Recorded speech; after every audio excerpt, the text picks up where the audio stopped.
Hello again. Welcome back to Joe Stunner Boxing. Hope you're doing well. Thanks for joining me. If you're new to the channel, please consider subscribing. I would love it if you could just hit that subscribe button. Helps me out a great deal.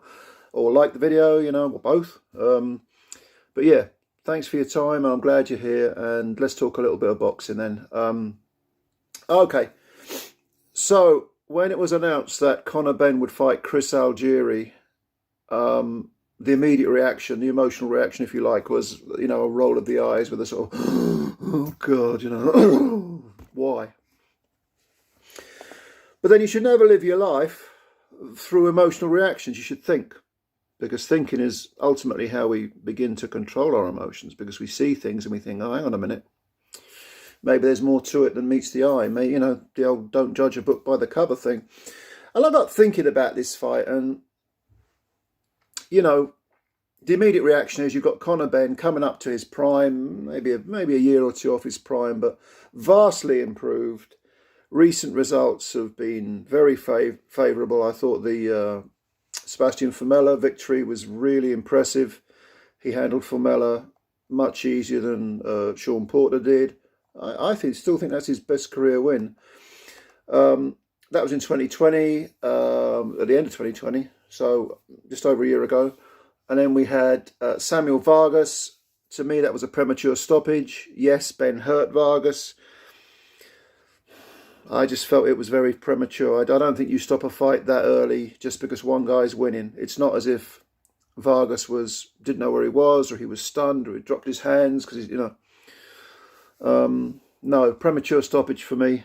Would have been an interesting test for Ben if the fight had continued, but he then that was this year, and then he followed it up with the Adrian Granados fight, and Granados was very negative, did a lot of moving, wasn't proactive, didn't seem to have he didn't seem to have a game plan in his head, to be honest with you, and very negative, messed Ben around. But I don't think that's the whole story. I don't think Ben has said, well, he just ran. Well, okay, but it's up to you to impose your game plan and your skills and your advantages onto him, and either make him quit or make him fight. Even if he's fighting your fight, it's up to you to cut the ring off. It's up to you to do whatever you need to do. Possibly a good learning fight for Ben. But yeah, Granados was very negative. But I mean, ultimately, so what? A lot of fighters are negative. Look at the Journeyman. Journeyman never even come to win. They come to mess you around. And Granados gave a sort of Journeyman-like performance. But Ben can't moan about that. You can never moan about that.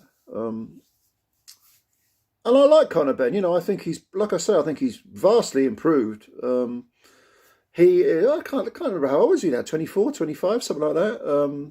He seems to have matured. I think he's in his mid-20s, mid-25.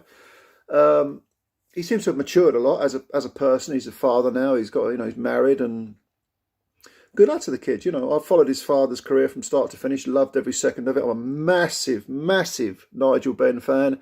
And in my opinion, Nigel Benn's victory over Gerald McClellan is the greatest performance by any British fighter in my lifetime. And I'm over half a century old now, so, me personally, I think it was an incredible achievement. So let's go on to Algieri, who's now 38. So 13 years older, roughly 13 years older than Ben. Fought earlier this year against a guy whose name escapes me, and predictably won a 10-round decision. Hasn't got a lot of stoppages, Algieri, on his record. But if you go back a couple of years, was it 2019? Yeah, it was 2019 when he fought Tommy Coyle. Mid 2019, so 2.5 years ago. And he stopped Tommy Coyle. Tommy Coyle retired after 8 rounds, or was it 7 rounds? But very rarely does Algieri score stoppage wins. However, when I sat down and thought about this fight, having groaned at when it was announced, I thought, do you know what? There's just something about this styles matchup that makes me think Algieri could give Ben trouble. I think Ben will come out smoking like he always does. Algieri will have to ride out the first 3 rounds. And I'm not saying he will do that. It's quite possible Benn would get him. But if he does do that, I think he can make this very awkward for Benn. He's taller than Benn. I think a couple of inches taller, longer reach. Reach is not the same as wingspan, of course, but you know it depends on your physique. But he's got a longer reach anyway. Moves a lot. Has always shown a lot of guts. You know, Spence outclassed him and stopped him, but Algieri wasn't intimidated by Spence at all. Was bounced off the canvas like the proverbial rubber ball by Pacquiao, but kept getting up. Beat Ruslan Provodnikov, floored, was it the first round, but got up and won on points, won clearly on points. And Provodnikov was a tough so-and-so.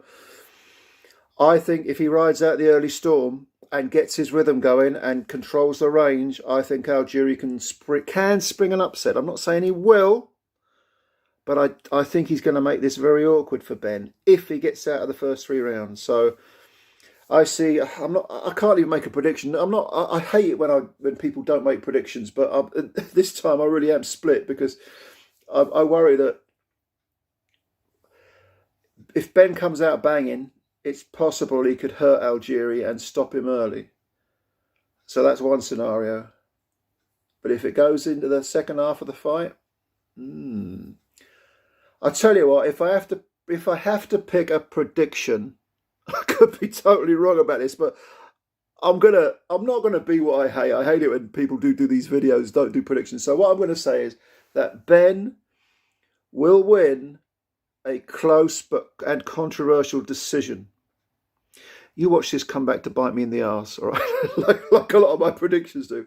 But I just think Algieri has enough nous, enough savvy to navigate through the early storm, to find his rhythm, to prod and poke and not really hurt Benn at all, but just mess him around in a more proactive way than Granados did. I don't think you'll see Algieri just skirting around the ring and grabbing hold and, you know. I think he'll try to win the rounds, and I think he will win rounds in the second half of the fight, but I will go for Benn to take a decision win. And that's for what it's worth. It probably isn't worth a lot, but that's my prediction. So what do you think? Do you still think this is who cares about this fight? Or do you think, like me, have you thought about it and you thought, style matchups, mate, it's interesting. I think it's a very good learning fight for Benn. Well, you know, win, lose or draw, I think it's a very good fight for him. Against a wily old campaigner who's always come to fight. Algieri seems to have one foot in retirement, but maybe, just maybe, he's got one good performance left in him. And he does look fit as a filly. He don't look 38, does he? I know that fitness and fighting fitness are two different things, but very intelligent guy as well, Algieri. Looks like a college kid, but fights far tougher. So let me know your thoughts below in the comments. Thanks for watching the video. Appreciate your time always. And if you could subscribe, again, I'd really appreciate that. Yeah, you have a nice day. Bye-bye now.